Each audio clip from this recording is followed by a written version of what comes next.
Hi there, I'm Rustle Futures, and welcome back to Thinkology. As we move deeper and deeper into the 21st century, society takes on an ever-growing number of features that we just accept without paying much attention to them. And one of those is the speed limit, like the cost of milk at the grocery store or the amount of data in our cell plan. We tend to regard the speed limit almost as a fact of nature rather than an expressly human invention. If we're caught speeding, most of us simply accept our fate. We allow the officer to pull us over, examine our license and registration, hand us an expensive ticket, and the only question most of us ask is, how am I going to pay for this? Now, of course, every once in a while, someone tries to flee or something else dramatic or even tragic happens, and that's obviously a very serious subject for another discussion, but what virtually never happens, as far as I can tell, is someone gets pulled over, gets told they're required to pay a fine for speeding, and they respond by saying, I disagree. Yeah, that would be the more interesting response, wouldn't it? I mean, it would point to the alarmingly conditional and inconsistent nature of speed limits in general, how recently they were invented, how frequently they've been changed, how differently they are enforced by different officials in different places, and how on a fundamental level, they don't actually exist. We're simply instructed to behave as if they do. And just about anywhere we go, we are reliably given conflicting instructions. Speed limits and their short history are a surprisingly interesting and philosophical subject. And today, I'm also going to make the case for why, in the US, current speed limits are both outdated and problematic. So let's get into it.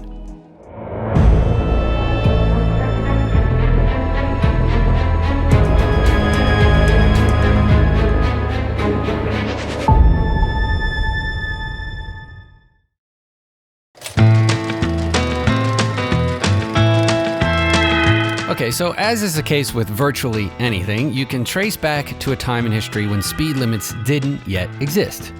In this case, you don't have to go back very far, actually. In the United States, the first numerical speed limit ever passed into law was in Connecticut in 1901. The limit was just 12 miles an hour in cities, 15 if you were out on the more rural roads. You know, many people can probably run that fast on foot, so it sounds absurdly slow, right? Until you check out what kind of cars people were driving back in 1901. A variety of old manufacturers we wouldn't recognize today, such as the Detroit Automobile Company and Lane Motor Vehicle Company, made a consistently hilarious-looking range of rickety contraptions that look more like tractors or horse-drawn carriages than cars. Going 12 miles an hour with no roof, no seatbelt, and what is essentially a living room couch with bicycle tires actually sounds moderately terrifying. Of course, things progressed rapidly from there, and we'll cover that all in a minute. But what about the world before 1901? Now, although 1901 saw the first numerical speed limit, laws about speed have existed for much longer and go way further back than cars.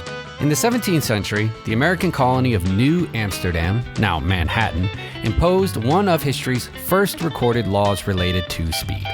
Wagons, carts, and sleighs were all forbidden from being ridden too fast around the colony. And before the advent of radar guns, officers were forced to rely on the ultra-precise and totally unambiguous metric of the gallop. And the punishment for riding on a gallop? 2 pounds Flemish, or $50 today, so not nothing. In 1832, the UK implemented their own very precise regulations when they outlawed furious driving with the Stage Carriage Act. Now, I'm sure other examples exist from other places, and I'm sure that to some extent or another, laws about speed have existed in every society that has had vehicles of any kind. But as we can see, none of these early limits were all that specific, right? They couldn't be. Radar and radar guns weren't even invented until the 1930s. And as far as I've been able to uncover, that was really the first device humans ever made that could independently measure speed. I mean, before then, we had to rely on old Galileo's simple formula to calculate velocity, distance over time. Math, that's all they had. I mean, can you imagine if today police had to whip out a calculator every time someone drove by? I imagine there might be a lot fewer tickets handed out, don't you think? But today is almost unrecognizable compared to 100 years ago, especially when it comes to vehicular transportation. And one of the biggest differences is, in fact, speed itself. See, on the most basic level, people moving fast is an extremely new thing. When the first subway in U.S. history opened in Boston in 1897, civilians were largely apprehensive. I mean, even though the train cars only moved about 25 miles an hour at most, that was considered pure insanity by turn-of-the-century folk. An article written in the Boston Globe at the time describes the scene. The passengers had packed themselves in like sardines and, yelling like wild animals, dipped down the incline for the underground run. Now, of course, this wasn't the world speed record at the time. You had the Wright brothers working on the first airplane, which could rocket through the air at a blistering 31 miles an hour, and locomotives, of course, had achieved speeds close to 80 miles an hour by that time.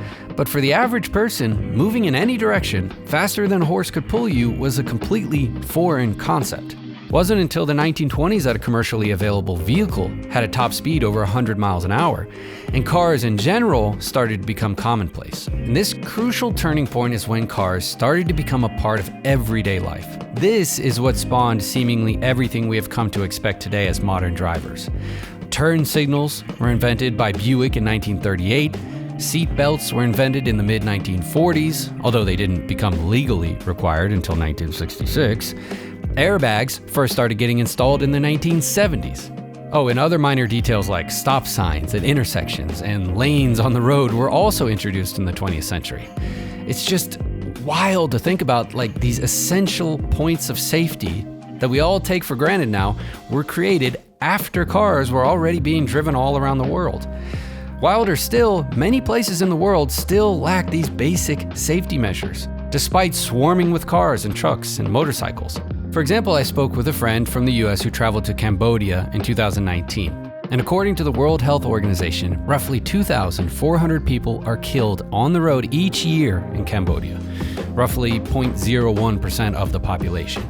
Now, per capita, that's loosely comparable to the United States. However, upon arriving in Cambodia, my friend was surprised by the scene on the roadways. He told me, in this place, there are no speed limits because the roads are either very dense with motorists, extremely rough surfaces, or both. There don't appear to be any traffic laws that apply to anyone except tourists. Now, although this does sound dangerously chaotic, he did tell me that he saw no crashes or instances of road rage. He said it's a confusing system looking from the outside in, but it appears to work well. Dirt roads where motorists travel freely in any direction is kind of what the US may have looked like some 100 years ago.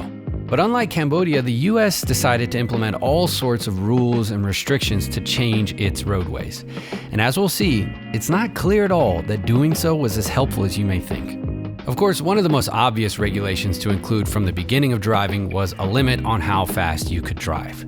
It seems like for the most part, lawmakers agreed this was something worth trying to implement. But at first, it was harder to do than you might expect. For instance, in the UK, the speed limit for motor vehicles was 20 miles an hour until 1930.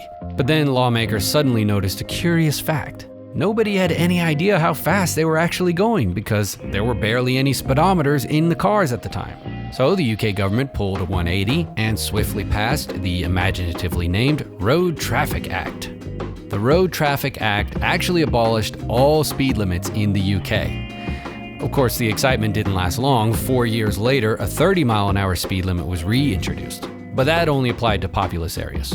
Out in the countryside, British motorists could drive as fast as they wanted, at least in theory, all the way up until 1967. The story in the United States was actually somewhat similar. In fact, Nevada and Montana didn't even have speed limits outside of densely populated areas until 1974, when Richard Nixon passed a federal law. That federal law was called the Emergency Highway Energy Conservation Act. And it's actually more interesting than it sounds. You'd assume that, especially if it took until 1974, the US would pass a federal law imposing a national speed limit simply because that was the safe, responsible thing to do, right? That isn't the reason at all. In 1973, Egypt and Syria were at war with Israel. As usual, the US was involved, backing Israel forces and thereby defending their allies in what would be known as the Yom Kippur War. However, the US was also in the midst of an ongoing relationship with the other side, namely OPEC, a Middle Eastern organization which dominated the oil market. Unhappy with the United States' support of Israel, OPEC enacted an oil embargo that reduced production overall and outright banned petroleum exports to the United States and other countries in support of Israel. This, of course, created a massive gas shortage in the US. OPEC accounted for 2/3 of US imports at the time. As gas prices skyrocketed, eventually becoming 4 times higher than before, gas stations around the country began struggling or outright closing, as lines of thirsty cars stretched for miles down city streets. A captivating library of photos on record shows cities and towns across the country descending into a kind of surreal panic. Eventually, neon lights were also banned in several states, and energy use restrictions were imposed. Out of necessity, people began hitchhiking or walking more often, past these unlit neon signs until they eventually returned home to houses lit only by candles. In darkness, with sore feet and pockets full of lint, the United States fell into a recession. This traumatic reversion back to an almost medieval lifestyle was imposed on the citizens of the United States by their own government. By imposing the embargo, OPEC was expressly trying to force the US, and therefore Israel, to withdraw, but withdraw they did not. Instead, the US continued to level greater and greater restrictions on its citizens to try and compensate for the energy shortage it insisted on perpetuating. And as you may have already guessed, one of those restrictions eventually ended up being, wait for it, speed limits. On January 2nd, 1974, President Richard Nixon signed into law a national speed limit of 55 miles an hour to try and lower American fuel consumption even further. Now, at the time, some states had limits as high as 80. And as I mentioned before, some had large areas of roadways with no limits at all.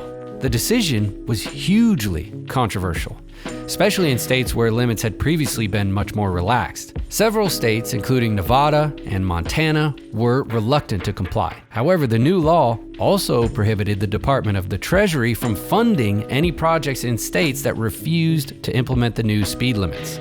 A curiously similar tactic that OPEC was using against the US at the time. So, having little choice, all 50 states accepted the new speed limit and began putting up signs all over their highways. However, Nevada and Montana still found some sly workarounds. For example, the cost of speeding tickets was made as low as possible, and speeding violations weren't stored on the driver's permanent records. And the 55-mile-an-hour speed limit stood for an astonishing 21 years. It wasn't until November 28, 1995 that Congress finally repealed Nixon's national speed limit law. In 1984, Sammy Hagar released a song about the speed limit that became one of his biggest hits as a solo artist. I Can't Drive 55 was, according to Hagar himself, an activist song. As a matter of fact, it was really the only activist song Hagar ever wrote, as far as I'm aware, and you have to use the term mighty loosely in this particular case. The lyrics describe Mr. Hagar traveling at his preferred rate of 125 miles an hour and seemingly inviting police to do their worst. Write me down for 125, he says. Post my face, wanted dead or alive. Take my license, all that jive. I can't drive 55. In Hagar's home state of California, the 1995 repeal led to the state increasing the freeway limit to 65. The song actually probably had very little to do with it, but nevertheless, a very enthusiastic Hagar was photographed actually volunteering for the city to help install the new signs. However, not long after, he apparently changed his mind. I Can't Drive 65 was released in 2001 as part of a NASCAR promo to considerably less critical acclaim. Today, the highest speed limit in the country is 85, but that's reserved for only some rural sections of Texas. As I said towards the start of the video, speed limits vary a lot, and not just across the US, but around the world. As of 2014, several countries, for example, Bolivia and Madagascar, had speed limits of 50 or lower. And on the opposite end of the spectrum, and much more famously, is Germany, of course, with the Autobahn, which has large sections with no speed limit at all, although there is a recommended limit of 80 miles an hour, which I think is hilarious. Germany actually appears to have a much different philosophy when it comes to driving in general. Getting a license is a much longer, much more expensive, and much more challenging process than it is in the United States. Driving students are forced to drive on the Autobahn, take a very difficult exam, complete a road test, and even learn basic first aid. Once you get your license, regulations about vehicle maintenance and routine inspections are strict, and driver etiquette is both well enforced and well followed. For instance, passing on the left and tailgating are both rare to non-existent in Germany. And the reward for all these roadblocks to getting a license, 50% of the highway system has no speed limit. Police presence, very low. And there are no tolls. And best of all, Germany's highway fatality rate is practically half the rate in the US. So in a nutshell, German drivers are put through a more rigorous training program, yes, and given higher expectations. And then drivers are basically allowed to go as fast as they want while almost never encountering police. And the result is virtually double the safety. That, to me, is mind-blowing. Meanwhile, in the US, driver licenses remain notoriously easy to obtain, and deaths on speed-regulated freeways remain notoriously high. Now, requirements do vary state to state, but generally speaking, 16-year-olds are allowed behind the wheel after only a handful of training hours, a relatively short exam, and a behind-the-wheel test that allows for numerous mistakes. The flip side of this incredible lenience is punishment in the form of high police presence, expensive tolls and traffic tickets, speed limits everywhere, and incredibly dangerous roadways. So comparing Germany to the US makes one fact about speed limits incredibly clear. The competence of the drivers is vastly more important as far as safety is concerned than how fast you allow them to drive. But safety wasn't even the reason speed limits were nationally imposed in the US in the first place. The reason was to save fuel in order to keep supporting Israel in the Yom Kippur War.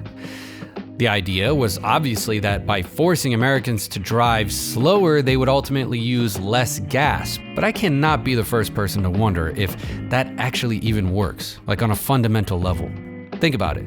The faster you travel, the faster you burn through gas. Okay, that's obvious, but the faster you travel, the sooner you get to where you're going. So the less time you spend burning through gas. So is it true that the slower you drive, the less gas you use? Well, it turns out the answer is not exactly. I found multiple sources, including the US Department of Energy, confirming that cars generally have a sweet spot when it comes to fuel efficiency, and that it varies dramatically from car to car, of course. Some cars save the most gas by going 35 miles an hour, others save the most gas at 60 miles an hour. More importantly, data shows that speed is only one small factor in determining how much gas you burn. Aggressive driving, meaning lots of acceleration and deceleration, is a much bigger gas guzzler than speed itself.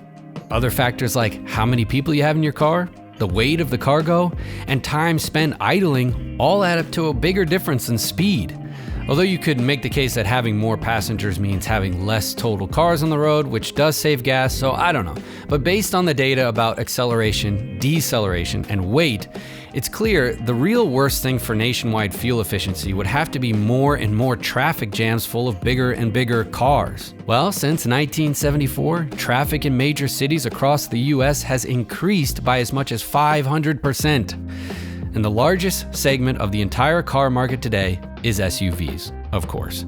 It's America. Huge cars, which are deliberately designed to fit an entire family and all their heavy luggage. So, speed limits in the US have failed to make roads safe, and they've also failed to address the biggest driving factors behind fuel consumption. So what are they for then? In the beginning of the video, I mentioned how speed limits are just one of the many things we tend to take for granted. It just seems like a no-brainer. Of course you need them, right? But as we've seen upon closer inspection, speed limits don't offer all the protections we assume they must. And that it's possible for countries to go without speed limits and be safer places to drive.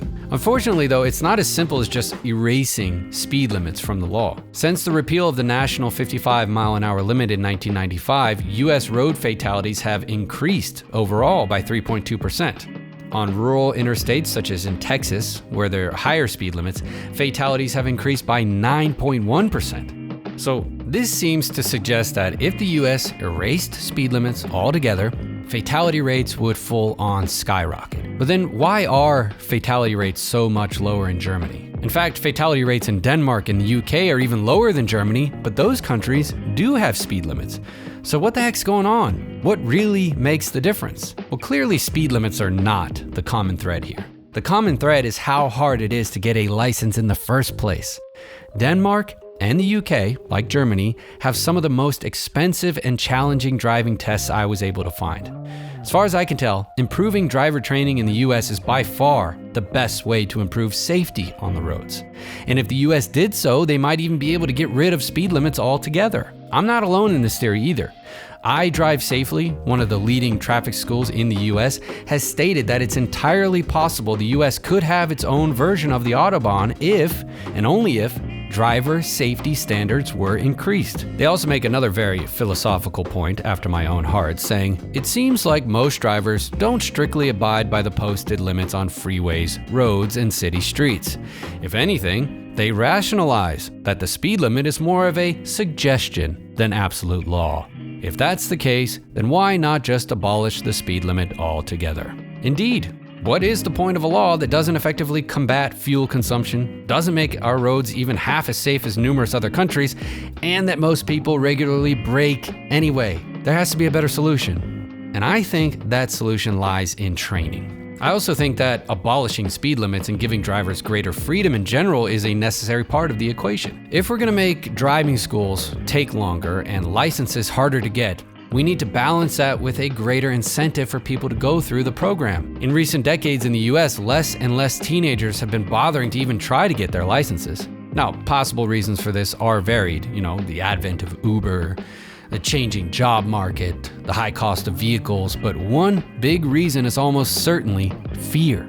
In the United States, you have roughly a 1 in 100 chance of dying in a motor vehicle accident. For many Americans, it is perhaps the single most dangerous thing they do on a daily basis. Now, whether aware of this statistic or not, American teenagers are wise to be apprehensive. Just imagine a US where you could drive as fast as you wanted, you didn't have to pay tolls, police were a rare sighting on the roads, and you were only half as likely to be killed in an accident. Wouldn't you prefer that? Find me a teenager who wouldn't be more enthusiastic about getting a license in those United States. Now, keep in mind, you're not just enticing young people with the ability to drive fast. You're also entrusting them with greater freedom and greater responsibility as a reward for their hard work to get that license in the first place.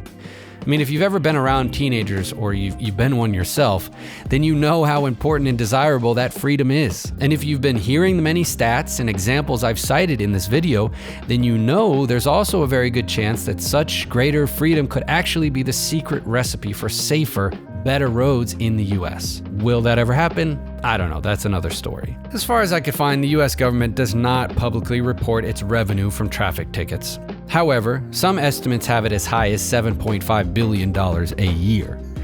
And if that's accurate, then it's going to be a pretty tough sell. All this wishy-washy garbage about empowering young people and improving public safety might not go over too well if it costs a lot of money. Another problem is that it's hard to introduce a new system right in the middle of an old one, right? American roadways are currently full of undertrained drivers, young and old. Are we gonna suddenly just make everyone relearn how to drive?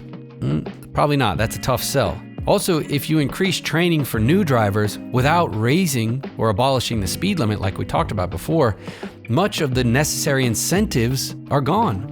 And the only thing you'd accelerate would be the trend of young people not applying for driver's licenses at all. So in the end, the answer might just be boring and all too familiar. Slow, incremental changes.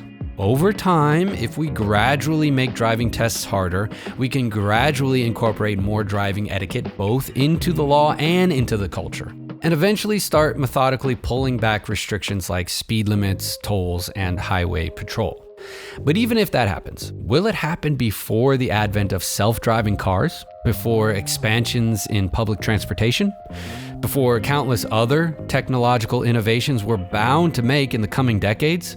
I seriously doubt it, to be honest. Now, despite the compelling case for a world without speed limits, I think it's more likely speed limits will become obsolete in the future, rather than abolished. But then again, there's only one way to find out.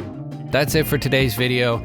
Thanks for watching. I hope you enjoyed it. I hope you learned something, and I look forward to seeing you in the next one. Stay safe.